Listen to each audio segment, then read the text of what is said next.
अस्सलामुअलैकुम नाज़रीन, मैं हूँ वजिया ज़ुबैर। नाज़रीन, परसों मेरे पास एक ख़ातून की कॉल आई। परेशान थी बेचारी बहुत ज़्यादा अपने गुस्से की वजह से। बेटा है उनका 4.5 साल का। कहने लगी मुझे बहुत गुस्सा आता है उसके ऊपर। मुझे मालूम है बच्चे को डांटने से मारने से क्या नुकसानात होते हैं, लेकिन इसके बावजूद गुस्सा कंट्रोल नहीं होता मुझसे। मुझे बहुत गुस्सा आता है उसके ऊपर।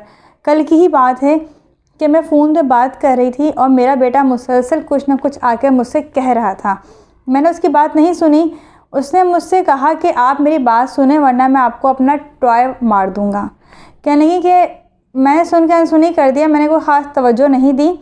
उसने क्या किया, उसने आखिर में वो टॉय खींच के मेरे मार दिया और वो जाके मेरे माथे पे लगा।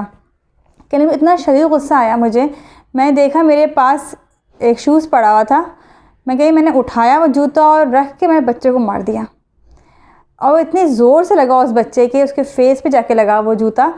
वो रोने लगा। रोते हुए उसकी सांस रुक गई, सांस उसको नहीं आ रही थी।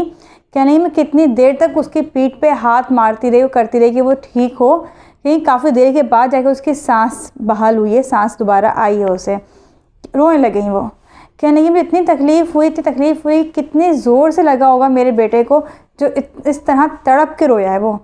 कहने लगी मैम ऐसा क्यों होता है कि बच्चे को मारने के बाद क्यों अफसोस होता है, उसको मारने के बाद क्यों रोने आने लगता है हमें, पहले एहसास ही नहीं होता। कहने लगी ऐसी एक दिन पहले की बात है कि मैंने कोई चीज़ बना के रखी किचन में, उसने जाके वो फेंक दी चीज़।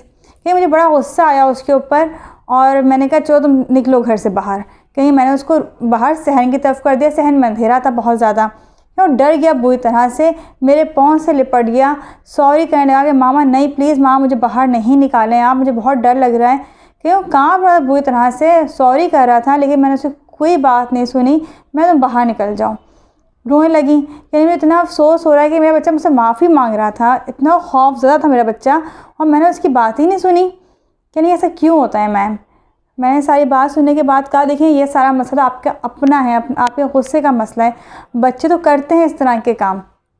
तो मैं आपको रिकमेंड करूँगी कि आप अपनी कोचिंग करवा लें। आप फिर चाहे आप मुझसे करवाएं, किसी से भी करवाएं, लेकिन आप ये काम ज़रूर करवाएं, वरना ये मसाइल आगे जाके मज़ीद बढ़ जाएंगे, मज़ीद ख़राबियाँ पैदा हो जाएंगी। अभी तो बच्चे के अंदर आप देख रही हैं गुस्सा उसके अंदर ही बढ़ रहा है, वो आपकी बात नहीं सुन रहा है, दूसरे बच्चों के साथ उसका रवैया ख़राब हो रहा है। लेकिन वक्त के साथ साथ चीज़ें मज़ीद बढ़ जाएंगी। जब चीज़ें और बढ़ जाती हैं और बच्चों की एज ज़्यादा हो जाती है तो फिर कंट्रोल करना मुश्किल होता है। खैर वो समझ गई, उन्होंने कहा ठीक है मैं आपसे रब्ता करती हूँ। बाद में उनका फ़ोन आया मेरे पास। कहने लगी मैम मैंने अपने हस्बैंड से बात की, लेकिन वो तैयार ही नहीं है काउंसलिंग के लिए, काउंसलिंग हो। वो कहने लगे तुम तो उस वक्त की बात कर रही हो जब बच्चा 16 साल का हो जाएगा, तो तुम्हें अभी से क्या फ़िक्र है इस बात की कि तुम बच्चे की काउंसलिंग करवाओ।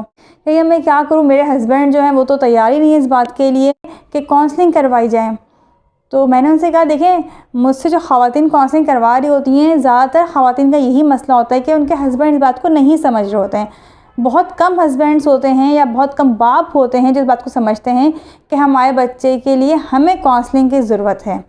वो क्यों नहीं समझ रहे होते, क्योंकि बच्चे को कम टाइम दे रहे होते हैं। उन्हें नहीं पता होता बच्चे के रवैये में क्या तब्दीलियाँ आ रही हैं, उसका गुस्सा कहाँ पहुँच रहा है, क्या मसले मसाइल बच्चे के साथ चल रहे हैं, या घर में क्या प्रॉब्लम्स हैं जिसकी वजह से प्रॉब्लम्स बढ़ती चली जा रही हैं। क्योंकि वो तो ऑफिस से आके मुश्किल से 2-2.5 घंटे बच्चे को देते हैं, लेकिन माँ का तो 24 घंटे बच्चे के साथ होता है ना।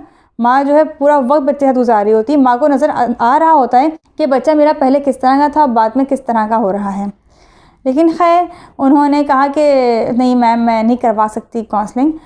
मुझे अफसोस भी हुआ क्योंकि मुझे लगता था कि अगर वो काउंसलिंग नहीं करवाएंगी तो आगे जाके मसाइल बहुत बढ़ जाएंगे। हम करते क्या हैं कि जब शुरू में मामलात हमारे हाथ में होते हैं उस वक्त हम किसी एक्सपर्ट से बात नहीं करते, किसी दूसरे ऐसे शख्स से बात नहीं करते जो हमारा मसला हल कर सकता है। हम मसाइल जब हाथ से निकल जाते हैं बिल्कुल, उसके बाद हम लाखों खर्च कर देते हैं। बच्चा आपका ज़्यादा डिप्रेशन की तरफ, एंजाइटी उसके अंदर आ जाती है, दूसरे इश्यूज़ उसके अंदर आ जाते हैं। फिर आप बड़े बड़े डॉक्टर से रब्ता कर रहे होते हैं, लाखों फ़ीस दे रहे होते हैं और साथ में स्ट्रगल ही बहुत ज़्यादा कर रहे होते हैं। तो उससे अच्छा नहीं कि शुरू में ही इन चीज़ों को समझ के शुरू में उसका हल निकाल लिया जाए। इसी तरह शादियों में लोग लाखों खर्च कर देते हैं, बाज़ जगहों तो करोड़ों खर्च कर देते होंगे, लेकिन उस शादी को बचाने के लिए चंद हज़ार नहीं खर्च कर सकते। कि किसी से रब्ता कर लें कि ये मसाइल आ रहे हैं, अब क्या किया जाए। शादी के शुरू में लड़कियों को मसाइल आते हैं। मेरे पास बहुत सारी ऐसी लड़कियां हैं जिनकी कॉल्स आती है, मैं उनकी कोचिंग कर रही हूँ कि शादी के शुरू में जो मसाइल होते हैं बच्चियों को, तो उसका हल हम बताते हैं कि किस तरह से इन चीज़ों का आप रिज़ॉल्व कर सकते हैं। या शादी से पहले लड़कियों को खौफ होता है शादी का, तो हम कहते हैं कि ऐसे में आप किसी एक्सपर्ट से बात कर लें। बच्ची के अंदर से ये खौफ निकलना ज़रूरी है। अगर वो इस खौफ को लेकर ही जाएगी ससुराल तो वो क्या एडजस्ट करेगी। एक हम तो पहले बात कर चुके हैं ना कि जिस लड़की में कॉन्फिडेंस नहीं होगा, खौफ ज़्यादा होगी, तो वो तो अपने मसाइल हल ही नहीं कर सकती है, बल्कि जो चाहेगा उसको दबा देगा, जो जिस तरह का रवैया चाहेगा उसके साथ रखेगा। अल्हम्दुलिल्लाह हमारे पास जो बच्चियाँ आती हैं शादी से पहले, चाहे आएँ वो या शादी के बाद 2-4 साल उनकी शादी हो चुके होते हैं, बाज़ तो वो ख़वातीन भी हैं जिनकी शादी को कई साल हो चुके हैं और वो हमसे रब्ता करती हैं, और बाज़ दफ़ा उनकी शादी उस हद तक पहुंच जाती है कि वो कहती हैं अब हमें अलग होना है। अल्हम्दुलिल्लाह बहुत खुशी होती है जब हम उनसे बात करते हैं, उनको मशवरे देते हैं, उनकी कोचिंग करते हैं और फिर उनके मामला ठीक होना शुरू हो जाते हैं। इसी तरह एक खातून है, वो बड़ी परेशान थी अपने बच्चों की वजह से, 4 बच्चे हैं और बहुत परेशान करते हैं उन्हें। मैंने उनको भी रिकमेंड किया कि अपनी कोचिंग करवाएं आप। उनका फर्स्ट सेशन हुआ और उसके बाद उनका फ़ीडबैक आया, यकीन करें मुझे इतनी खुशी हुई। कहने लगी कि आप जो एक्टिविटीज़ बताई थी मुझे, जब मैंने अपने बच्चों के साथ की तो बच्चे हैरान थे कि मामा को क्या हो गया, किस तरह के काम कर रही है हमारे साथ। कहने लगी मेरी बेटी थी, उसने अपने भाइयों से कहा कि देखो मामा हमारी वजह चेंज हो रही है ना, तो हमें भी चेंज होना चाहिए। आप लोगों की वजह से मामा को गुस्सा आता है, आप लोग घर इतना फैलाते हो, चलो और मेरे साथ मेरे घर साफ़ करें ताकि मामा खुश रहें, हमें प्यार करें। तो देखें सिर्फ एक सेशन उन खातून का भी हुआ है और अल्हम्दुलिल्लाह उस एक सेशन से उनकी लाइफ में चेंज आना शुरू हुआ है और मुझे उम्मीद है कि आगे मज़ीद चेंज आएगा। इसी तरह एक हैं, उनके कुछ ससुराल के इश्यूज़ थे, उन्हें गुस्सा बहुत ज़्यादा आता था। गुस्सा आने की वजह से ससुराल मामला ख़राब हो रहे थे उनके। उन्हें रब्ता किया मुझसे, अल्हम्दुलिल्लाह उनके भी 3-4 सेशंस हो चुके हैं। बहुत खुश हैं, बहुत मुतमईन हैं कि इन मशवरों की वजह से ज़िंदगी बड़ी आसान हो गई है। उनका फ़ीडबैक भी आया मेरे पास कि मैं बहुत खुश हूँ कि आपसे बात करने के बाद ज़िंदगी आसान हो गई है। कहीं भी मुझे कोई मसला होगा मैं आपसे ज़रूर रब्ता करूँगी, ज़रूर आगे ही बात करूँगी। इन सेशंस के अलावा भी चाहूँगी मैं आपसे रब्ता रखूँ।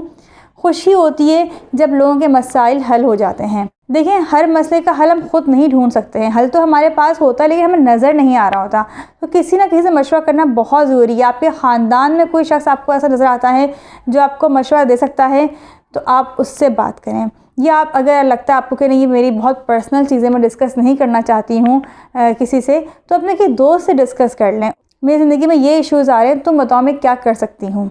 और ख़्याल रखिएगा कि मशवरा उससे लें जो बहुत पॉजिटिव इंसान हो और जिसके बारे में आपको लगता हो कि एक अच्छा मशवरा देगा।